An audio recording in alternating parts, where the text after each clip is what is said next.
తెలంగాణ విషయంలో BJP high command తీసుకుంటున్న నిర్ణయాలు ఊహాతీతంగా ఉంటున్నాయి. ఆ నిర్ణయాలేమి పార్టీ గెలుపు కోసం కాకుండా, బలోపేతం కోసం కాకుండా, ఇతర పార్టీల కోసం అన్నట్లుగా ఉండటమే అసలు సమస్యగా మారుతోందని ఆ పార్టీ సానుభూతి పరులు గుసగుసలాడుకుంటున్నారు. గత తెలంగాణ అసెంబ్లీ ఎన్నికల సమయంలో బండి సంజయ్ నేతృత్వంలో బీజేపీ దూసుకెళ్తున్న సమయంలో హఠాత్తుగా ఆయన్ను తప్పించి కిషన్ రెడ్డికి అవకాశం కల్పించారు. దాంతో అంతా చల్లబడిపోయింది. చివరికి 8 సీట్లతో సర్దుబాటు చేసుకోవాల్సి వచ్చింది. కాంగ్రెస్ పార్టీ అధికారంలోకి వచ్చింది. పార్లమెంట్ ఎన్నికల్లో కిషన్ రెడ్డి నేతృత్వంలోని ఎన్నికలకు వెళ్లారు. 8 మంది పార్లమెంటు సీట్లు దక్కించుకున్నారు. బీఆర్ఎస్ ఓటు బ్యాంక్ అంతా బీజేపీకి మారుతోందన్న వాదనలకు పార్లమెంటు ఎన్నికలు సాక్ష్యంగా మారాయి.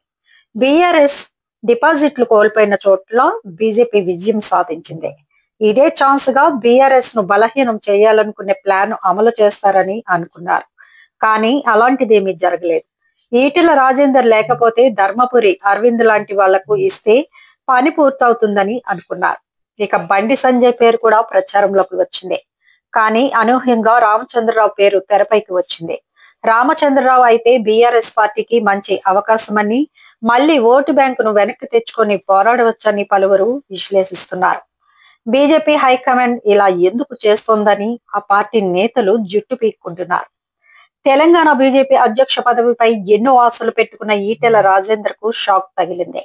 ఇక ప్రకటనే తర్వాయి అని ఆయన ఊహల్లో ఉన్నారు. కానీ పదవి చేజారిపోయింది. పెద్దగా రేసులో వినిపించని పేరు రామచంద్రరావుకు అవకాశం దక్కింది. ఇప్పుడు ఈటెల రాజేందర్ పరిస్థితి ఎటు కాకుండా అయిపోయినట్లయింది. ఆయన్ను గత అసెంబ్లీ ఎన్నికల సందర్భంగా సీఎం అభ్యర్థిగా ప్రధాని మోదీ పరోక్షంగా ప్రచారం కూడా చేశారు. బీసీ సీఎం నినాదంతో ఆయన్ని ముందు పెట్టారు. కానీ ఫలితాలు రాలేదు.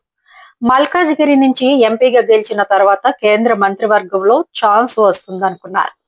కానీ బండి సంజయ్, కిషన్ రెడ్డిలకు ఛాన్స్ రావడంతో ఈటెలకు బీజేపీ అధ్యక్ష పదవి ఇస్తారని అంతా అనుకున్నారు. కానీ ఆయనకు వ్యతిరేకమైన బలమైన వర్గం హైకమాండ్ వద్ద ప్రచారం చేయడం ప్రారంభించింది.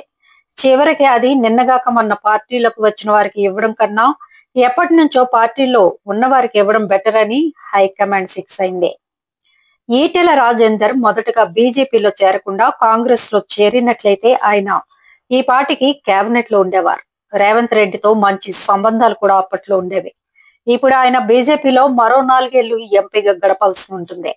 ఇటీవలి కాలంలో బీఆర్ఎస్ కు మద్దతుగా మాట్లాడుతున్నారన్న ఊహాగానాలు కూడా వినిపిస్తున్నాయి. బీఆర్ఎస్ పరిస్థితి మళ్లీ మెరుగుపడితే అధికారంలోకి వస్తుందనుకుంటే ఈటెల రాజేందర్ మళ్లీ ఆ వైపు చూసే అవకాశాలు ఉన్నాయన్న అభిప్రాయం వినిపిస్తోంది. ఇది ఇలా ఉండగా తెలంగాణ బీజేపీలో చంద్రబాబు నాయుడు చక్రం తిప్పారనే టాక్ కూడా వినిపిస్తోంది.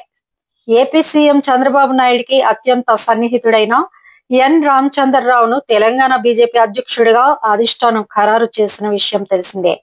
ఈటెల రాజేందర్ కు అధ్యక్ష పదవి రాకుండా చెక్ పెట్టిన బీజేపీ సీనియర్ నాయకులు రామచంద్రరావును నామినేషన్ వేయాలని ఆదేశించింది అధిష్టానం. దీని వెనుక చంద్రబాబు హస్తం ఉందని సమాచారం. ఏది ఏమైనా మొత్తానికి రామచంద్రరావు లక్కీ ఛాన్స్ అంటున్నారు పలువురు. మా వీడియోస్ కనుక మీకు నచ్చినట్లయితే లైక్ చేయండి, షేర్ చేయండి, సబ్స్క్రైబ్ చేయండి.